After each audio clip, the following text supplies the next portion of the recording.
Hello दोस्तों, मैं जयराम साहनी। स्वागत है आपका रीजनिंग बेस क्लास में।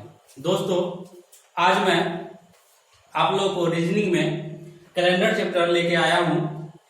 इसमें आप लोग को कुछ बेसिक बात को ध्यान में रखना होगा, ठीक है। उसके बाद आप लोग आसानी से इसको समझ सकते हैं। चलिए तो शुरू करते हैं हम लोग इसको। इसमें कुछ बेसिक बात है, उसको ध्यान दीजिएगा। सबसे पहली बात कि हम लोग जानते हैं कि सप्ताह में 7 दिन होते हैं, ठीक है। और वो दिन हम लोग जानते ही हैं, सोम, मंगल, बुध, बृहस्पति, शुक्र, शनि और रवि। उसके बाद सप्ताह का मतलब होता है 7 दिन। उसके बाद हफ्ता का मतलब होता है 8 दिन। उसके बाद बात करते हैं पक्ष या पखवाड़ा, जो 15 दिन का होता है। उसके बाद माह या महीना 28 या 29 सिर्फ फरवरी माह में ही होता है। उसके बाद 30, उसके बाद 31। उसके बाद बात करते हैं हम लोग वर्ष 365 दिन या 366 दिन होता है। 366 दिन जो है वह सिर्फ लीप वर्ष में ही होता है। तो लीप वर्ष में एक दिन बढ़ जाने के कारण 366 दिन हो जाता है, ठीक है। अब उसके बाद हम लोग इससे आगे ध्यान दीजिएगा कि 366 जो होता है लीप वर्ष, ठीक है, वह किस कारण से होता है। तो ध्यान दीजिएगा कि एक वर्ष में 365 दिन और 6 घंटा और 17 मिनट समथिंग होता है। अब ध्यान दीजिएगा, एक वर्ष में 365 दिन 6 घंटा 17 मिनट समथिंग होता है। अब यही 6 घंटा जो है 4 साल बढ़ता है। यही 6 घंटा 4 साल बढ़ के 24 घंटा बन जाता है, जो लीप वर्ष में एक दिन बढ़ जाता है, ठीक है। तो वर्ष में 365 या 366 दिन होता है और 366 दिन सिर्फ फरवरी में ही बढ़ता है, ठीक है। तो इसको ध्यान रखिएगा। इसके बाद कुछ और बेसिक बात ध्यान में रखिए, उसको देखते हैं।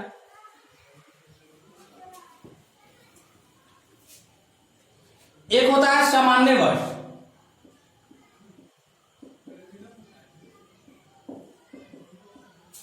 और एक होता है लीप वर्ष। तो सामान्य वर्ष और लीप वर्ष को हम लोग कैसे जानेंगे कि कौन सामान्य वर्ष है और कौन सा लीप वर्ष है। तो उसको जानने के लिए हम लोग कुछ नियम का प्रयोग करेंगे। ध्यान दीजिएगा, सामान्य वर्ष जो है और लीप वर्ष को चेक करने का, ठीक है, हम लोग नियम देखेंगे। तो सबसे पहली बात कि अगर लीप वर्ष होता है, अगर ध्यान दीजिए कि अगर 2012 यह लीप वर्ष है या सामान्य वर्ष है, ठीक है। तो इसको चेक करने के लिए क्या करेंगे, 4 या 400, दो ही नियम का प्रयोग करना है। तो 4 से कब भाग देना है और 400 से कब भाग देना है। तो इसको हम बता रहे हैं कि अगर सेंचुरी मतलब शताब्दी वर्ष अगर नहीं होगा, शताब्दी वर्ष का मतलब होता है कि जो 100 वर्ष पे आता है, ठीक है। तो 100 वर्ष पे जो भी आएगा शताब्दी वर्ष होता है, और उसको चेक करने के लिए 400 से भाग करेंगे। उसको चेक करने के लिए कैसे भाग करेंगे, 400 से।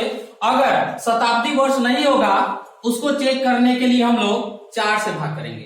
तो अगर हम इसमें लास्ट के 2 अंक, ठीक है, में 4 से अगर भाग देते हैं तो 4 से पूरी तरह से कट जाता है, तो यह क्या होगा, लीप वर्ष होगा।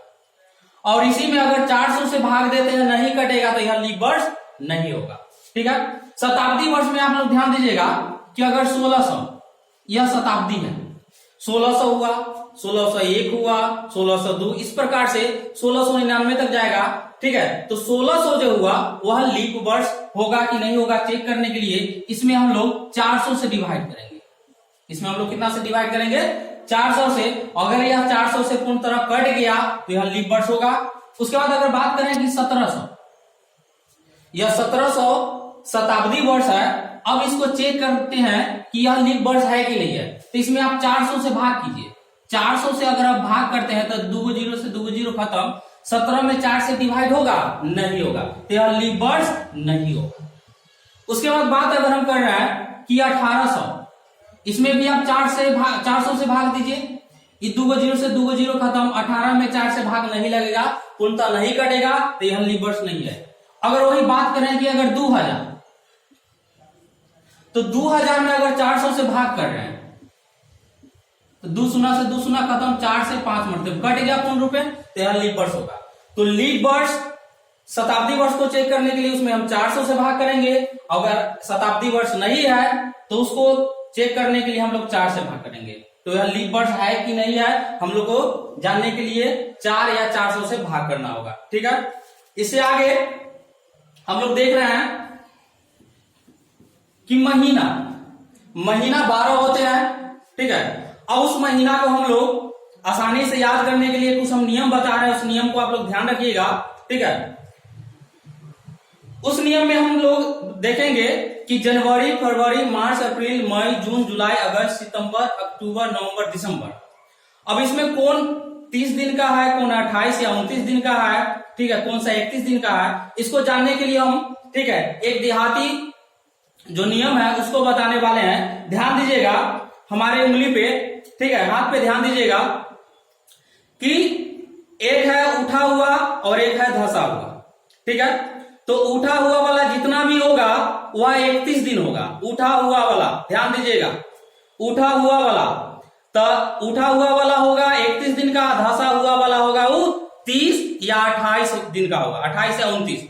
ध्यान दीजिएगा, फरवरी ही एक ऐसा है जो 28 या 29 दिन होता है, नहीं तो जो भी धंसा हुआ होगा वो 28 या 29 दिन का होगा, नहीं तो 30 होगा।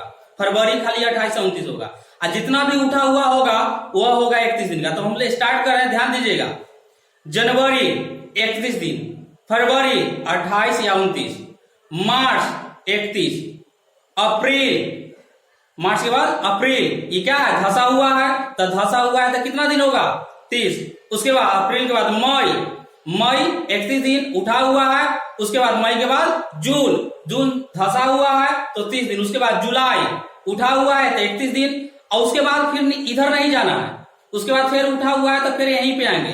तो क्या यहाँ था, जुलाई था, जुलाई के बाद अगस्त, ये भी 31 दिन होगा, अगस्त के बाद सितंबर धंसा हुआ है तो क्या होगा, 30 दिन, सितंबर के बाद अक्टूबर 31 दिन, अक्टूबर के बाद नवंबर 30 दिन, नवंबर के बाद दिसंबर 31 दिन। तो आप ऐसे चेक कर सकते हैं। ध्यान दीजिएगा, जो उठा हुआ होगा वह 31 दिन, और जो धंसा हुआ होगा 30 दिन, और 1 फरवरी जो होता है वह 28 या 29 दिन होता है। तो इतना जो बेसिक बात है आपको ध्यान में रखना होगा। और इसके बाद आप बात कर रहे हैं कि आप ध्यान दीजिएगा कि जो सप्ताह का जो दिन है वह 7 दिन के बाद पुनः वही दिन आ जाता है। अब कैसे, सो ध्यान दीजिएगा, अगर आज सोमवार है तो इसके बाद 7वां दिन फिर से सोमवार होगा। ध्यान दीजिएगा, सोमवार है 1 2 3 4 5 6, अब 7, तो रविवार के बाद क्या आता है, सोमवार। रविवार के बाद क्या आ जाता है, सोमवार। ध्यान दीजिएगा फिर से कि अगर आज सोमवार है तो इससे 7 दिन बाद फिर से सोमवार ही आएगा, 1 2 3 4 5 6 7, 7वां दिन क्या आ जाएगा, रविवार। तो हम लोग देख रहे हैं कि 7 दिन के बाद कोई भी दिन फिर से वही आ जाता है। कितने दिन के बाद, 7 दिन के बाद वह दिन फिर से रिपीट हो जाता है। इसलिए जब भी हम लोग कैलेंडर बनाएंगे तो 7 से डिवाइड करने का प्रयास करेंगे। 7 से डिवाइड करने पे फिर से वह दिन पुनरावृत्ति होने लगती है, इसलिए हम लोग हमेशा 7 से ही डिवाइड करेंगे। चलिए एक एग्जांपल लेते हैं। अगर मान लीजिए कि अगर 2 जनवरी को सोमवार है, 2 जनवरी को सोमवार है, ठीक, तो 15 जनवरी को कौन सा दिन होगा, तो ध्यान दीजिएगा। अब इसको हमको बताना है कि कैसे, अगर 2 जनवरी को सोमवार है तो 15 जनवरी को कौन सा दिन होगा। तो आप तो आसानी से इसको काउंट करके बना लीजिएगा कि बहुत छोटा है। अब देखिए इसको हम आसान बनाने का तरीका बताते हैं। अब क्या कीजिए कि 2 है और यहाँ 15 है, तब बड़का में से छोटका को घटाइए, तब 15 में से 2 घटाइएगा तो कितना, 13। 15 में से 2 घटाइएगा तो 13। अब 13 में आप क्या कीजिए कि 7 से भाग कीजिए। 13 में 7 से भाग कीजिए। 7 से क्यों भाग करना है, तो 7 से इसलिए भाग करना है कि 7 दिन के बाद वह दिन फिर से रिपीट होने लगती है। तो 7 से अगर भाग कीजिएगा तो शेष कितना आएगा, शेष आएगा 6। तो शेष 6 आएगा। तो आपको 6 दिन देखिए तो आगे जा रहे हैं, 15 तारीख को जा रहा है, ठीक है, 2 जनवरी से 15 जनवरी आगे की ओर जा रहा है। तो सोमवार से 6 दिन आपको क्या हो जाना है, आगे काउंट करना है। तो सोमवार से 6 दिन आगे, तो सोम के बाद मंगल, बुध, बृहस्पति, शुक्र, शनि, रवि, क्या हो जाएगा इस दिन, रविवार हो जाएगा। इस दिन क्या हो जाएगा, रविवार हो जाएगा। फिर से ध्यान दीजिए, दूसरा एग्जाम्पल के जरिए इसको समझते हैं कि अगर मान लीजिए कि आज सोमवार है, आज रविवार है, ध्यान दीजिएगा, मान लेते हैं कि आज रविवार है, ठीक है, तो 15वां दिन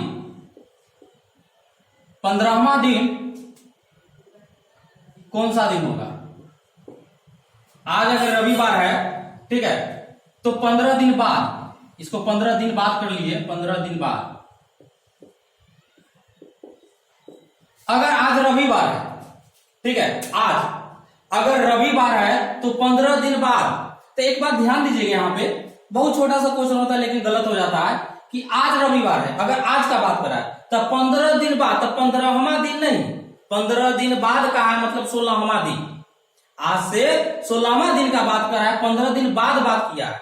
तो अगर 15 दिन बाद करेगा मतलब 16वां दिन के बारे में पूछ रहा है, तो 16 दिन बाद आपको करना है, तो आप 16 में कैसे भाग कर लीजिएगा, 7 से। तो 16 में 7 से भाग कीजिएगा, तो 7 से 7 दूना 14, शेष कितना, 2, शेष कितना आएगा, 2 आएगा। अब रविवार है तो रविवार से 2 दिन आगे हो जाना है, तो रविवार के बाद सोम, मंगल, तो उस दिन क्या हो जाएगा, मंगलवार हो जाएगा, उस दिन क्या हो जाएगा, मंगलवार हो जाएगा, ठीक है। तो यह जो छोटा छोटा प्रश्न है, ठीक है, इसे हम लोग आगे कैसे निकालना है, बहुत बड़े बड़े प्रश्न इसको देखेंगे, ठीक है, बहुत ही आसान तरीका से। विश्वास रखिए कि आपको इतना आसान तरीका से बताया जाएगा, ठीक है, कि कैलेंडर को आप देखते ही बना दीजिए और कभी भी गलत नहीं होगा, ठीक है। तो आगे इसे आगे हम लोग ध्यान दीजिए, महीना का भी हम बात किए, ठीक है, जनवरी, फरवरी, मार्च, अप्रैल, मई, जून, जुलाई, अगस्त, सितंबर, अक्टूबर, नवंबर, दिसंबर। तो अभी हम गिन के बताए थे, ध्यान दीजिएगा फिर से मेरी बात, उठा हुआ और धंसा हुआ। तो जनवरी से स्टार्ट होता है उठा हुआ, जनवरी कितना दिन का होता है, 31 दिन का। उसके बाद फरवरी जो होगा 28 या 29 दिन का होगा। उसके बाद मार्च 31 दिन का होगा। उसके बाद अप्रैल 30 दिन का होगा। उसके बाद मई 31 दिन का होगा। उसके बाद जून 30 दिन का होगा। जुलाई होगा 31 दिन और अगस्त 31 दिन, सितंबर 30, अक्टूबर 31, उसके बाद नवंबर 30 और दिसंबर 31।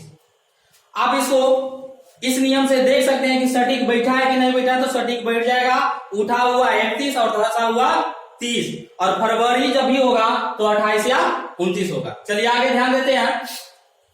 इसको हम इसलिए बताया कि अगर हम महीना का अगर बात करते हैं तो उसमें आपको निकालना होगा, तो महीना को ध्यान में रखना होगा कि कौन सा महीना कितना दिन का होता है, तभी आप उसको आसानी से बना सकते हैं। एग्जाम्पल के लिए अगर हम बात करते हैं तो ध्यान दीजिएगा कि अभी जो भी क्वेश्चन हम पढ़ रहे हैं, यह जो दिन निकालना है, जो अपना मन से दिया हुआ दिन है, क्वेश्चन में जो दिया जाता है अपना मन से कि हाँ 5 जनवरी 2020 को सोमवार था, यह कंफर्म नहीं है कि उस दिन वही दिन था। यह अपना मन से जो बनाया हुआ क्वेश्चन है, तो आगे आपको पूछा जाएगा उस प्रकार के प्रश्न पढ़ रहे हैं। आगे जो दूसरा वीडियो में जो हम लोग देखेंगे वह जिस तारीख को जो दिन होगा, चाहे आज से कई वर्ष पहले हो, चाहे आने वाला कई वर्ष हो, ठीक है, उसको हम लोग आसानी से कंफर्म डे निकाल सकते हैं। चाहे आपका जन्मदिन किस दिन हुआ था, आपको दिन पता नहीं है, तारीख पता है, ईयर पता है, तो आप उस माह पता है तो आप उसको आसानी से निकाल सकते हैं। वो हम लोग नेक्स्ट डे देखेंगे, ठीक है। आज हम लोग सिर्फ जो क्वेश्चन का एक जो टाइप आता है कि आप लोग को कैसे सिखाया जाए कि सामान्य वर्ष होता है, ठीक है, वह एग्जैक्ट नहीं रहता है, जो दिया हुआ रहता है क्वेश्चन में उसके अनुसार बनाने वाला वह क्वेश्चन हम लोग देखेंगे। इसमें ध्यान दीजिएगा। तो अगर मान लीजिए कि 2 जनवरी 2005 या 2005 लीजिए, ठीक है। 2 जनवरी 2005 को रविवार है। 2 जनवरी 2005 को रविवार है। तो अगर आपसे क्वेश्चन पूछ दे कि 8 फरवरी 2005 को कौन सा दिन होगा, यह निकालना है। ध्यान दीजिएगा। 2 जनवरी 2005 को रविवार है, तो 8 फरवरी 2005 को कौन सा दिन होगा। आप सोचिए कि इतना छोटा सा प्रश्न दे रहे हैं। ध्यान दीजिएगा, अभी बस छोटा छोटा ही प्रश्न आपको बनाना सिखा रहे हैं। उसके बाद आप आसानी से, ठीक है, बड़े से बड़े प्रश्न को आसानी से बना सकते हैं। सिर्फ आप ध्यान दीजिए, कुछ बेसिक बात है, बस एक क्वेश्चन सीखिए, सीखने का प्रयास कीजिए और आसानी से आगे इसको आप बना सकते हैं। बहुत ही बड़े से बड़े प्रश्न होगा, आप उसको आसानी से बना सकते हैं। ध्यान दीजिएगा। 2 जनवरी 2005 को रविवार है, तो सबसे पहले आपको जनवरी, आपके माइंड में आना चाहिए कि जनवरी कितना दिन का होता है। तो ध्यान दीजिए, जनवरी होता है 31 दिन का। तो 2 तारीख मतलब 2 जनवरी, तो 2 दिन तो बीत चुका है और होता है 31 दिन का। तो 2 दिन जब बीत गया है और आगे 31 दिन का होता है, तो 31 में से 2 घटा लीजिए। तो 31 में से 2 घटा लीजिए, शेष कितना बचेगा, 29। शेष कितना बचेगा, 29। मतलब जनवरी में आपको कै दिन आगे है बचा हुआ, तो 29।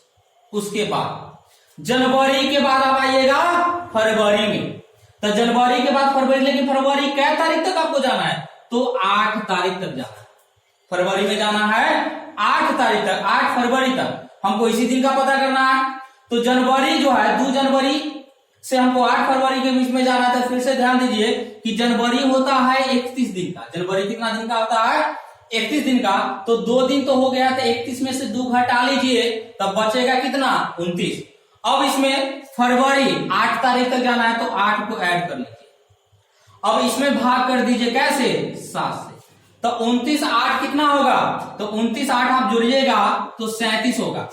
29 8 कितना होगा, 37 होगा। और 37 में 7 से भाग कर लीजिए, तो 37 में 7 से भाग कीजिएगा तो 7 पचे 35, शेष कितना, 2। 7 पचे 35, शेष कितना होगा, 2 होगा। अब 2 जो आपका शेष आया, तो वही 2 आपको क्या करना है, आगे बढ़ना है। तो रविवार है, क्या कि आप देखिए जनवरी से फरवरी आगे की ओर जा रहे हैं, पीछे नहीं जा रहे हैं, पीछे वाला हम बताएंगे। तो शेष 2 आया, तो रविवार से 2 दिन जो शेष आता है उतना दिन आप क्या कीजिए, उसको आगे बढ़िए।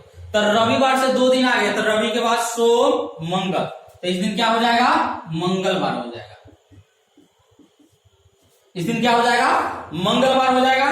ठीक है, फिर से ध्यान दीजिएगा, इसको फिर से समझा रहे हैं कि 2 जनवरी 2005 को रविवार था, तो 8 फरवरी 2005 को कौन सा दिन होगा।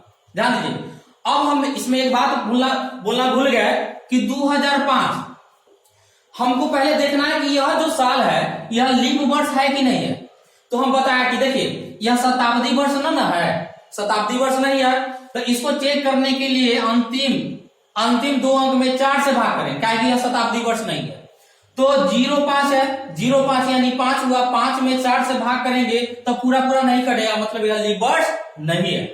तो जब लीप वर्ष नहीं है तो हमको तो फरवरी में 29 दिन का अभी है, माने 29 दिन से मतलब नहीं है, इसमें 28 दिन होगा। तो आगे बात कर रहे हैं कि 2 जनवरी 2005 को रविवार है, तो 8 फरवरी 2005 को कौन सा दिन होगा। तो जनवरी पहले आपको माइंड में आना चाहिए, तो 31 दिन का होता है। ठीक है, तो 31 में से 2 घटा लीजिए, तो कितना शेष, 29 बचा, 29 लिख दीजिए। अब जनवरी के बाद आपको जाना है फरवरी में, तो फरवरी 8 तारीख तक जाना, 8 तारीख को बताना है, तो 8 लिख दीजिए। उस सब को जोड़ दीजिए, 29 और 8 कितना हुआ, 37 में 7 से भाग करेंगे। कैसे भाग करेंगे, 7 से क्यों भाग करते हैं, क्या 7 से इसलिए भाग करते हैं कि 7 दिन के बाद, ठीक है, वह दिन फिर से पुनरावृत्ति हो जाता है, फिर से वही दिन आ जाता है, इसलिए हम लोग 7 से भाग करते हैं। ठीक है, तो 37 में 7 से भाग करेंगे तो शेष कितना, 2, शेष होगा 2। अब 2 दिन हमको आगे बढ़ जाता है, रविवार से 2 दिन आगे, सोम मंगल, इसका आंसर क्या होगा, मंगलवार होगा। चलिए एक और एग्जांपल लेते हैं।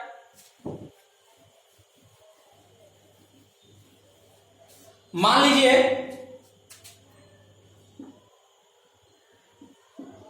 5 मार्च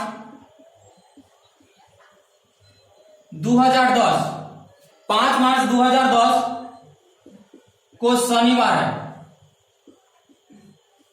5 मार्च 2010 को शनिवार है, तो 6 जून 2010 को कौन सा दिन होगा। ध्यान दीजिएगा, 5 मार्च 2010 को शनिवार है, तो 6 जून 2010 को आपको बताना है कि कौन सा दिन होगा। तो सबसे पहली बात कि आपको मार्च जो है, ठीक, वह कितना दिन का होता है वह माइंड में आना चाहिए। तो मार्च आप ध्यान दीजिएगा, मार्च कितना दिन का होता है, तो मार्च होता है 31 दिन का। ठीक है, तो आप 31 में से 5 को घटा लीजिए, तो 31 में से 5 को घटाइएगा तो कितना होगा, तो 31 में से 5 को घटा लीजिए तो कितना, 26। ठीक है, 26 होगा। अरे 31 में से 5 को घटाइए ना, तो 31 में से 5 11, 11 5 गया 6 2, 31 में से 5 को घटाइएगा तो कितना हुआ, 26। उसके बाद मार्च का बात खत्म हो गया, मार्च महीना खत्म। मार्च के बाद क्या आता है, अप्रैल। हमको जाना है जून, 6 जून तक। मार्च से आपको आना है 6 जून तक, ध्यान दीजिएगा। तो मार्च में आपको कितना दिन आया, 26 दिन आगे बढ़ना है। उसके बाद मार्च के बाद क्या आएगा, अप्रैल, मई, जून। तो अप्रैल में ध्यान दीजिएगा, अप्रैल में कितना, 30, अप्रैल में कितना होगा, 30। उसके बाद अप्रैल के बाद मई, मई में कितना होगा, 31। और मई के बाद आना है कहा, जून। तो जून में 30 नहीं चल जाएंगे, कहां तक जाएंगे, 6 तारीख तक जाना है ना, 6 जून को हमको पता करना है, तो 6 तक ही जाएंगे। तो इसमें क्या कर देंगे, 6। अब इस सब में कैसे भाग करना है, 7 से। तो सब को जोड़कर और कैसे भाग करना है, 7 से। अब ध्यान दीजिएगा, ये सर इतना बड़ा जोड़ हो गया। ठीक है, अब इसको आप आसानी से भी जो भी 7 से बड़ा होगा उसमें आप, ठीक है, 7 से भाग कर लीजिए। तो 26 में 7 से भाग कीजिएगा तो शेष कितना, 5, शेष कितना होगा, 5 होगा। अब 30 में 7 से भाग कीजिएगा तो शेष कितना, 2।